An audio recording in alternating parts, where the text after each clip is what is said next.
na bino yaya beaucoup kozana ba difficulté. T'as la difficulté à Sarah na Abraham. Et c'est là qui difficulté à manque de respect. Et c'est là qui difficulté à kosonate. Balobi kutu Sarah c'est là qui moi c'est moko très respectueuse. Babi Sarah c'est qui très respectueuse et pas Abraham.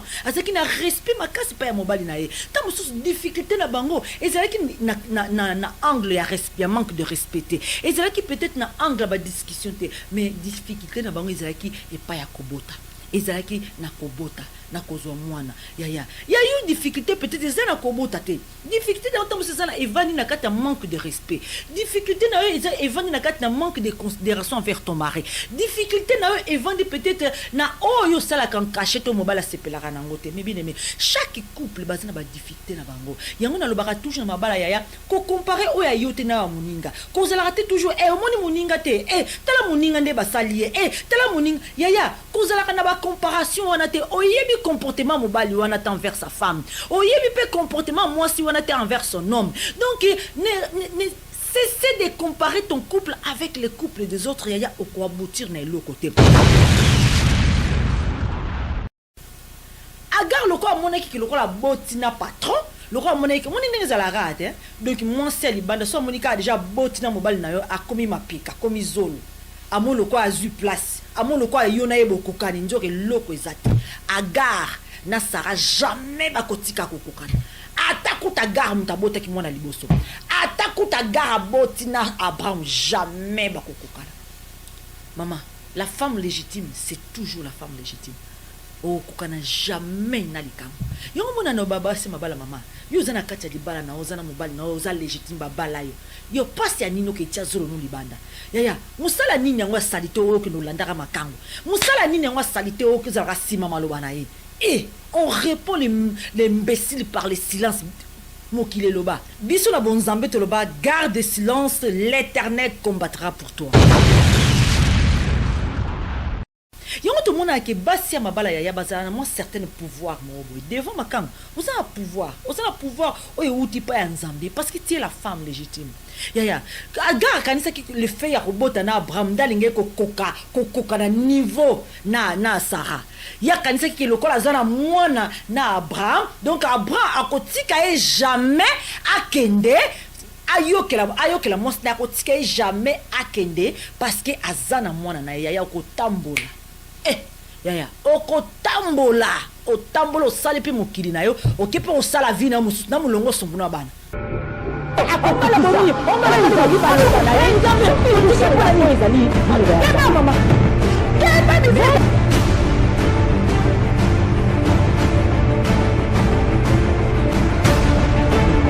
olingi subana te nzamba zolobelo na 1 Timothée 5 tanga papa loba na ye surtout ezosalela po ezali maloba ya nzambe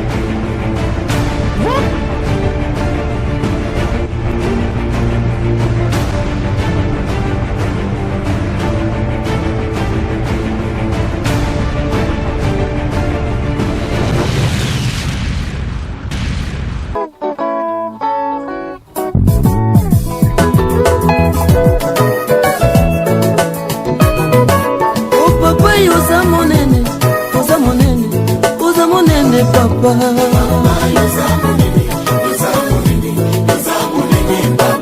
okolo yoza monene papa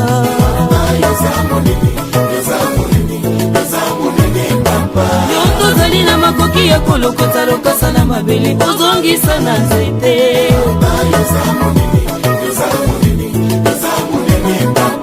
olatisa moku ekauka mosuni papa kotalisi monene na yo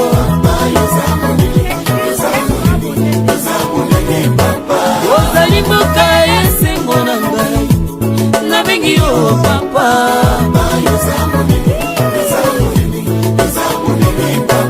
olo loboko kungaka monoko te ata na moi yo nde loboko na ngai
Boludi bakatanga tishiki okumutayilo mo chancesse shila kasumike bali batwa bendendam Yesu uri chilo chibangi Emmanuel wanyime baranga takutu binitanga Boludi nsangu uri nsangu tuwe wankaye kwena mukwa manu wewa shabano Umejiwa mayoni baya nisi wewa Okukuluma mai matoka Esha bana Wewa mchingi mira kwa chabwila Yesu wani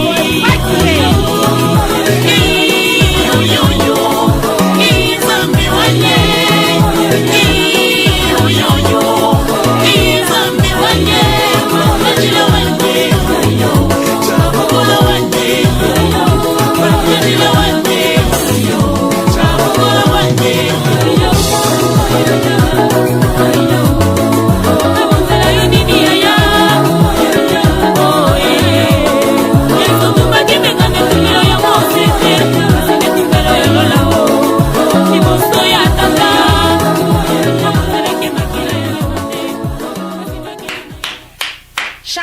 Shalom peuple de Dieu, shalom les enfants de Dieu partout dans le monde. Vous que nous suivez à partir de Borsora au Télécom, chemin de l'éternel, la télévision chrétienne en Suisse. Libosu Nabino, maman Mimi Chada Silva, dans une émission Affaires Mariage. Aujourd'hui, on va parler ressuscite ton couple dans ces moments de confinement. Mes bien-aimés, dans les Seigneurs, profitez dans ces moments de confinement, mes bien-aimés, ressuscite ton couple. Tous on n'a pas qui est, pas que c'est la résurrection, pas que c'est la restauration, pas que c'est vivre ce que le Seigneur nous a promis dans sa parole.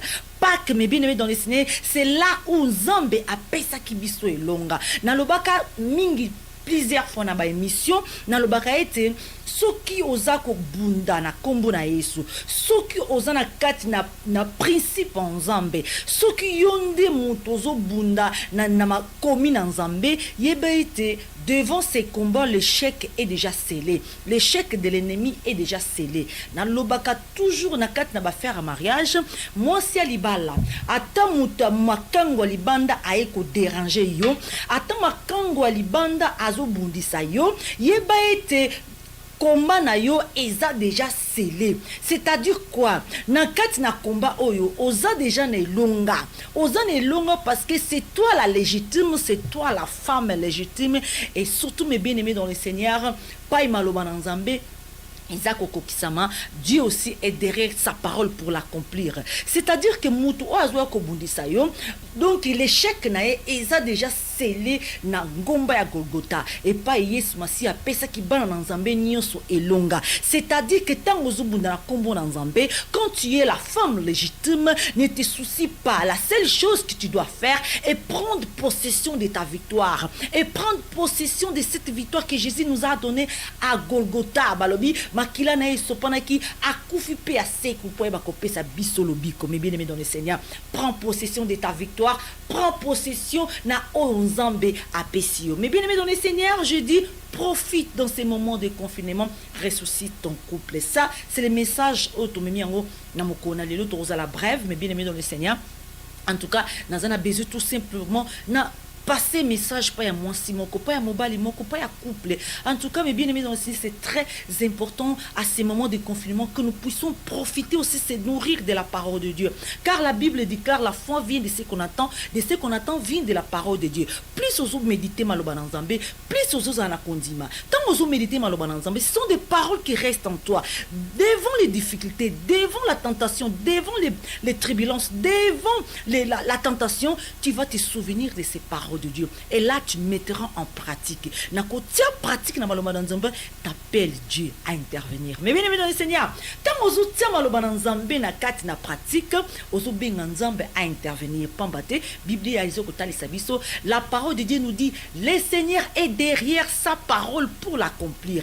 Véritable prophétie mes bien-aimés, c'est la parole de Dieu. C'est la parole de Dieu mes bien-aimés. Mutu musol bama misha prophétie nga ba prophétiser pour na ngai te en tout cas nazo prophétie moko te mais bien aimé prophétie ni yozoluka prophétie ni yozoluka prophétie ni yoso oto koki kozala nango to koki kozwa yango ya biso eza o maloba na nzambe nzamba tikala biso mais bien aimé dans les seigneurs les véritables prophéties c'est la parole de Dieu par l'excellence ata ba prophétiser pour na yote ata ba lobela e maloba te mais yeba ete les véritables prophéties par l'excellence c'est la parole de Dieu. Aujourd'hui j'aimerais te dire femme yumu tozana kati na confinement o na mobali na yo oboyo kaniza bien te yumu tozana kati na confinement o na molongani na yo o zoke mbutu makasi d'ailleurs tozolanda biso moko na ba journal na ba télévision ba le bien après confinement oyo en tout cas ba avocat bobongama ba tribunal bobongama pambate ba couple ba koyena ba demande de divorce ba séparation kidi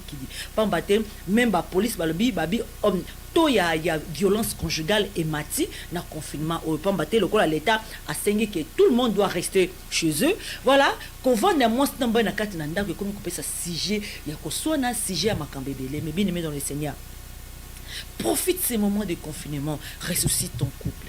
Profite ces moments de confinement, ressuscite ton couple, mes bien-aimés. Yaya, c'est vrai que mes bien-aimés, na oignon sotozo vivre, c'est dur. Moi, j'aimerais parler aujourd'hui d'une histoire dans la Bible, histoire de Sarah et Agar. Babi Sarah Agar, la femme légitime Sarah. Agar azama makang, toko pese na kalita makang pa mate. Azalaki boy, tina suka nango aeko botana patron. Akomika na catégorie makang. Voilà, mes bien-aimés dans les Seigneurs. L'histoire Sarah na Agar, toi qu'on partage on attend à l'élo et j'aimerais attirer votre attention mes bien-aimés na histoire na peut-être to comparer on a yuzo vivre l'élo mes bien-aimés dans le Seigneur. Dans le livre de Genèse, et surtout le qui est rapidement dans le livre de Genèse 21, 9, dans l'histoire, il y a Abraham et Sarah. C'était un couple déjà âgé. Couple qui n'a moins qui considéré stérile. Sarah, elle était considérée stérile. Ne pouvait pas donner un enfant à Abraham. Mais bien aimé, cette couple ont reçu un message de Dieu. Nzamba pesi bango promesse qu'à kopambo la bango na mwana moko. Oto ebi histoire à Sarah à bota Isaac. Mais bien aimé dans le Seigneur, une promesse de Dieu.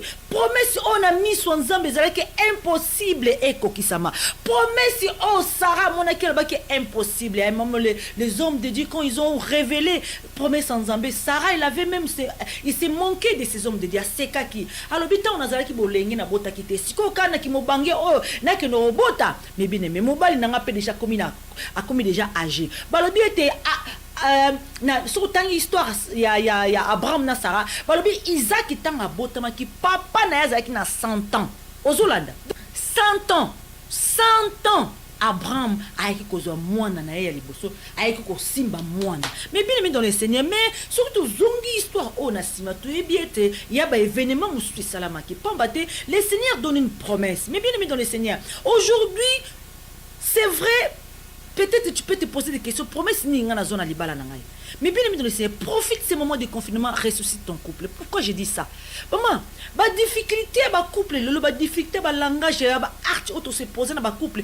et ça là que mutu na mutu aseloni na coin na ye mutu na mutu abenda mu apesa mokongo mutu na mutu asala makamu na ndenge na ye pambate mafinga ba comportement mususu et c'est pas ça qui mon côté alors mais bien aimé dans ce moment où l'état est obligé bino vendre la place moko ça peut créer des problèmes, ça peut créer des difficultés, ça fait créer des discussions, ça fait créer des moments de tension, mes bien-aimés. Dans ces moments de confinement, tu dis que bah couple ming bazo vivre un moment il y a une tension, mais mobile moi bimezate, moi peux moi bimezate parce que l'État les impose à rester ensemble. Na couple na bino il y a beaucoup de na ba difficulté.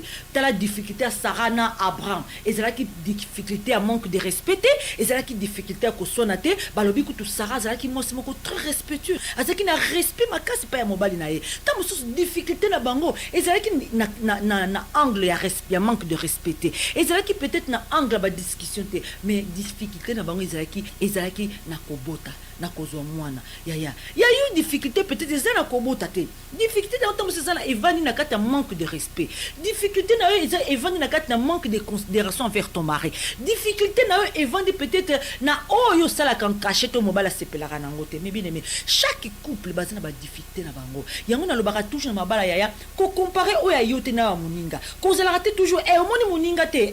Tala moninga nde basalié. Tala moninga yaya ko zala kana ba comparation wana te. Oyebi comportement mobali wana te envers sa femme. Oyebi pe comportement moi si wana te envers son homme. Donc cessez de comparer ton couple avec les couples des autres. Yaya au aboutir na l'autre côté. C'est-à-dire que na lobaka na kat na couple na yo.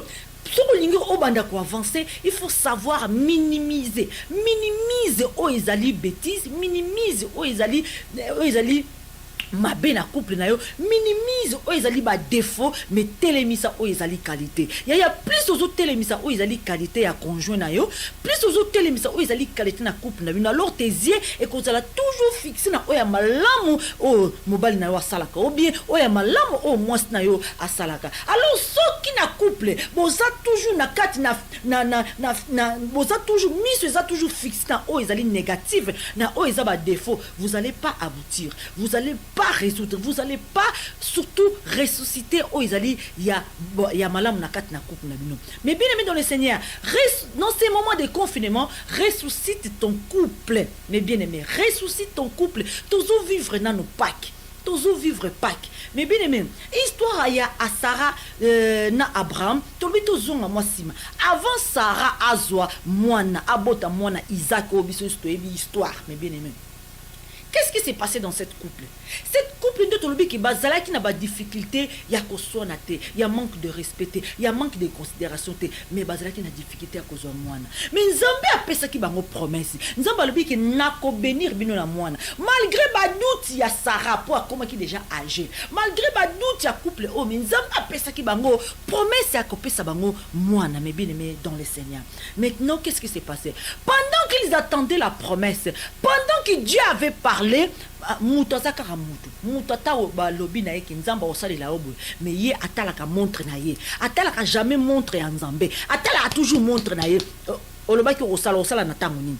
Mais bien aimé dans le Seigneur, Bible est tel que le Seigneur est azan nzambe ya ba temps pe ba circonstance, c'est-à-dire que montre ya nzambe eza montre na bisoté ta nzambe eza tant na bisoté. Mais bien aimé dans le Seigneur, ya to lingara toujours que na nyonso to osala tout tika ta nzambe ekokisama. Mais na couple oyo misu na bango ezala ki peut-être na temps ya bango mais na temps ya nzambe te. Qu'est-ce qui s'est passé? Sarah avec sa propre proposition, Sarah comme azalaki na besoin que bazwa ta descendance, donc mobile na ye azwa ta mwana oyo kotika la descendance ya Abraham pour azalaki mobile oyo azalaki na mwana te. Tant ozana mwana te ata kombo na yo tika la temps on attend le oboti te soki okufi donc histoire na yo esili. Mais les gars qui quand même mwana tika la a continué histoire. Mais bien aimé dans le Seigneur, c'était le souhait de ces couples avoir au moins un enfant. Mais le col la promesse en Nzambe c'est lo bango bandeko ou mais là Sarah a proposé mobile na ye makam.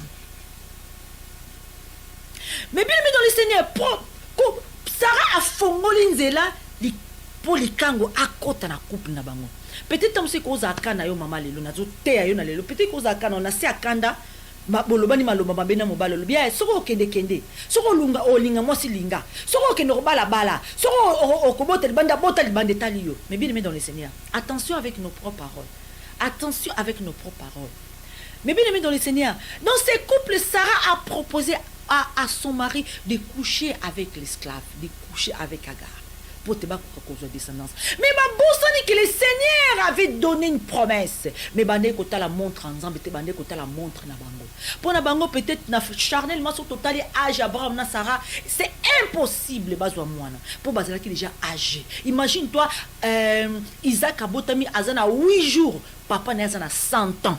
100 ans. Mais bien aimé dans le Seigneur. Donc, âge était avancé. Mais rien n'est impossible à Dieu. Dieu a zambé à makamba mineni, il y a chose impossible. Mais bien aimé, Sarah Fongoli porte Agar à Koti, Makangwa Koti. Makangwa Eko Bota, na mobali na ye. Mais bien aimé dans le Seigneur, Makangwa Eko Bota, na mobali na ye. Mais toi, baete, oh mato kita, soko na promesse en Zambé yaya. Tant que vous avez na persévérance en Zambé, la promesse s'accomplira. Tout que dans le livre Abakouk, surtout tangi na Abakouk 2:3. Abakouk lobini, mais bien aimé. Abakouk 2:3. Car c'est une prophétie, donc le temps est déjà fixé. Elle marche vers son terme. Elle ne mentira pas. Et si elle tarde, attendez-les, car elle s'accomplira certainement.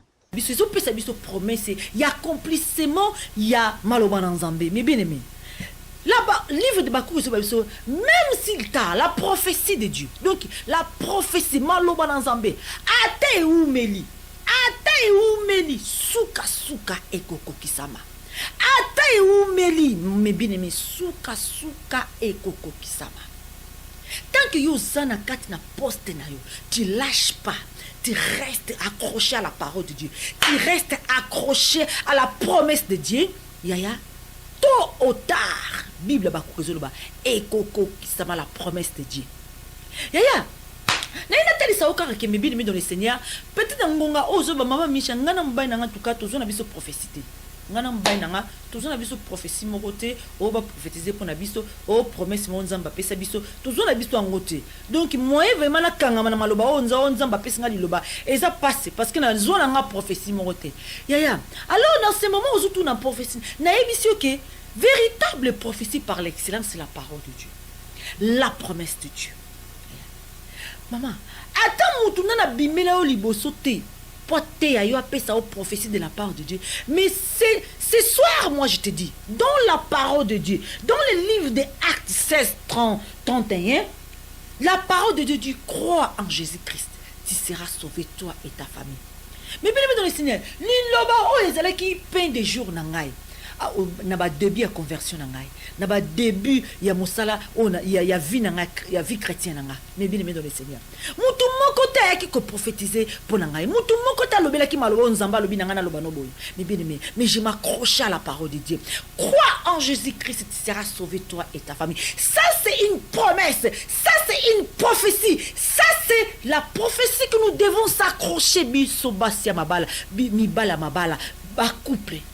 Crois en Jésus-Christ. Tant on a pas couple, surtout dans ce couple au bazar, mobala sambelaka, moi ça sambelaka, moi ça sambelaka, mobala sambelaka. Crois en Jésus-Christ, tu seras sauvé toi et ta famille. Ton mari fait partie de ta famille. Tes enfants ils font partie de ta famille. Alors, ndimi nzambe, po eba kobik sa mobali na yo, po eba kobik sa mons na yo, po eba kobik sa libota na yo. C'est très important mes bien-aimés dans le Seigneur. Crois en Jésus-Christ, tu seras sauvé toi et ta famille. Mes bien-aimés dans le Seigneur. Mais bien-aimé dans le Seigneur. Sarah fongoli porte Agar et kokota na vina bango, Agar aboti mwana. Mais au moni, les promesses en Nzambe balobi ataku tango yumbeli mikoko kisama. Ata onyo koli mwasa li bala ndenge nini ya suki mwasa li bala.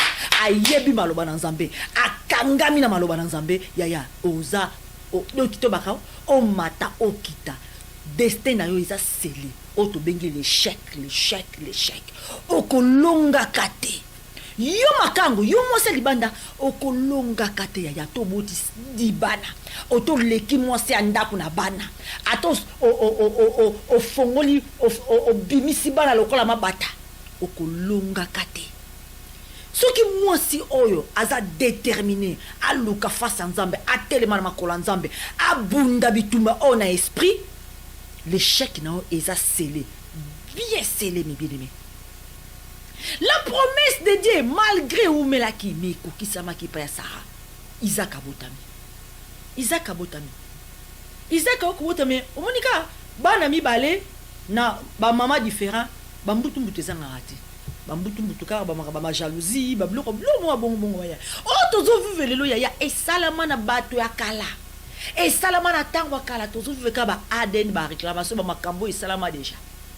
Bambutu Mbutezanga rati. Mais comme la femme légitime, elle a toujours le pouvoir, Sarah a supporté la jalousie à Agar, na mwana na Ismaël. A supporté la jalousie, a supporté le manque de respect, a supporté le makambo na été. En tout cas, dans le livre Genèse, dans le chapitre 21, Bolanda, histoire nyonso ya Abraham na Sarah et puis la servante Agar. Agar le quoi monaki ki le quoi la botina patron. Le roi monnaie mon n'est pas la rate donc mon sel bande so monika a déjà botina mobile na yo a komi mapika komi zolo a mon le quoi a eu place a mon le quoi yona ebo kokani njoke loko ezati Agar na Sarah jamais ba kotika kokokana atakuta Agar mutabota ki mwana liboso atakuta Agar botina Abraham jamais ba kokokana.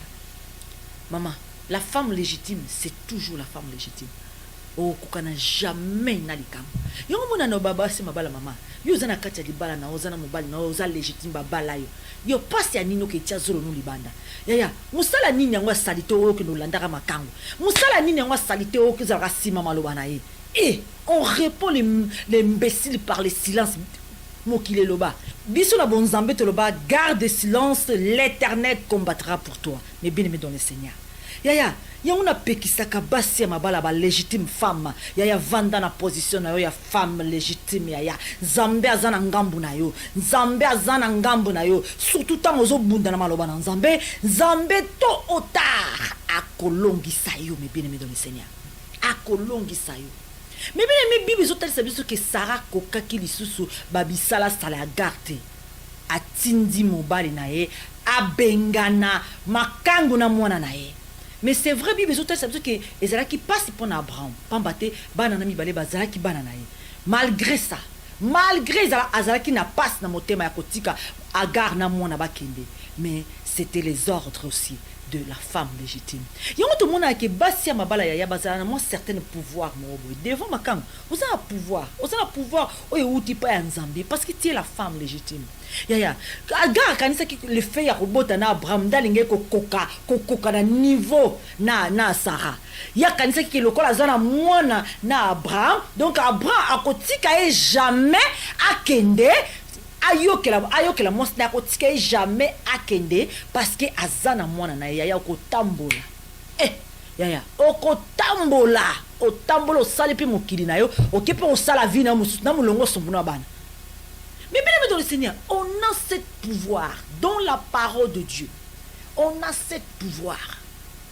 Agar akanisa ki lokola botina Abraham akoyokele mao. Abraham azana donc yena Sarah baza niveau moko. Yena Sarah donc Abraham akolinga jamais Agar akende na mwana na ye. Ndenge bon bakanisa. Mais la parole de Dieu est claire et juste. Mais bien aimé dans le Seigneur, Abraham malgré passe, il a préféré rester avec sa femme et Isaac. Agar akenda ki kosala vie na yepe akenda ki kosala pe descendance na ye. Histoire oyelingi koloba tout simplement ma femme de Dieu couple bozana bandako mais bien aimé dans le Seigneur. Na nyonso tout ekoko comme la bino lelo na ba couple. Sachez que Nzambe aza toujours wana pona ko sunga bino. Aza toujours wana pona ko restaurer o Satan a bebisaki. Satan ebi ko panza mais eba ko zongisa te. Satan eba ko bebisa mais eba ko restaurer te. Il y a que le nom de Jésus-Christ qui restaure. Na tango tozo visa tango Pâques. Tango restauration. Tango tozo ki victoire na biso na maboko ya Satan. Place to botola ki clé na maboko ya Satan. Et parce to botola ki victoire na maboko ya Satan. Yaya. Victoire eza na maboko na yo. Et Seigneur kaka osale la victoire na yo. Mais bien aimé dans le Seigneur. Mais bien aimé dans le Seigneur. Yaya. Dans ces moments de confinement, kolinga kaka kokota na buzoba te. Kolandanzila diable te. Le diable à ce moment azo ko agir ma casse na ba couple.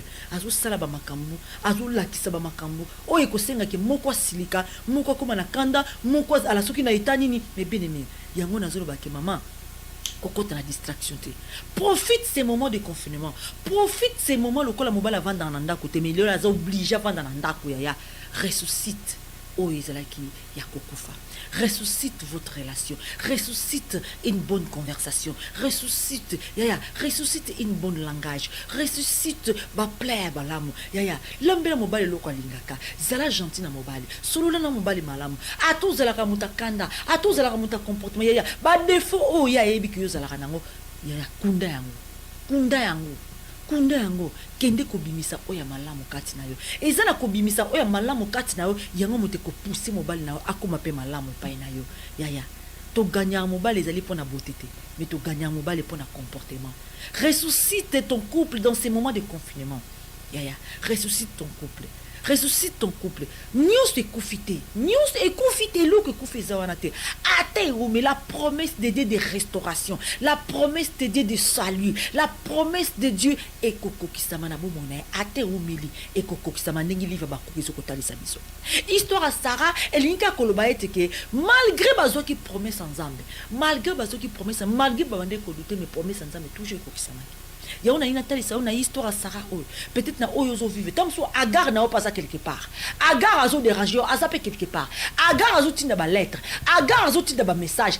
Agar a zo benga tina ndaku yaya. Tika yaya. Tika gara sala musala na ye. Mio kangama na malo nzambe. Kangama na oyo ezali munduki spirituel. Kangama na oyo ezali la parole de Dieu, mes bien-aimés dans le Seigneur. Nasipela nanze moko Esther ka en tout cas mikolo na Hollande Esther ka mingi banze mona ye nde bomu na oto tu emba nzamba za monene eza Esther ka nasipela nanze moko ayembaka miso ezangi komona oye simba manan via moto solo ezali likabo réservé na tata nzambe ozola miso ezangi komona oye simbami na vie ya moto mais eza réservé ezali likabo tata nzambe peut-être mosusu restauration à couple na bino nani monani na miso bato te mais yaya sala pa banda ko bunda na terrain spirituel pote lobi emona na miso bato nzambe aza fidèle akokisaka toujours maloba na ye balobi spécialité bato mokili eza kozanga kososola futur esengo etondinga na motema po ata pasi un jour ekosila yango finga tonga bwakisanga eza arme ya bavegle ya po ozoyeba te ozomona te oyo asimbi bomoi nanga yaya bazalaka bavegle azobunda na ngulungulu azoya dans la chair azokanisa soki abeti yo boye akozwa boye soki abeti bakozwa boye mais tant que yo oza na bonzambe yaya eza spécialité na bango etala kaka oyo ezali chair mais biso toza na kati na molimo elongi ezali. Que le Seigneur vous bénisse. Ezali bongo maman Mimisha da Silva na kati émission affaire mariage. Que le Seigneur vous bénisse. À la prochaine fois na ozonga toujours pour na kolende sama couple. Nzamba pambola bino. Merci na bino nyos bolandinga, merci en tout cas na ba onyos bolandaka maman Mimisha da Silva. Merci na réalisation. Merci na ba onyos baza tout autour la biso na mosala et surtout merci à mon cher mari Silva. Que le Seigneur vous bénisse. Au revoir. À la prochaine fois.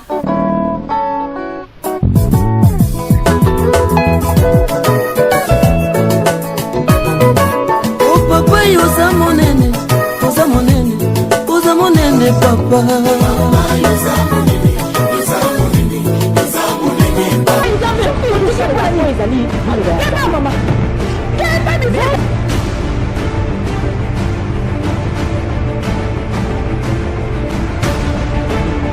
olingi subana te nzambe azolobela na 1 Timothée 5 tanga soki ezosalela po ezali maloba ya nzambe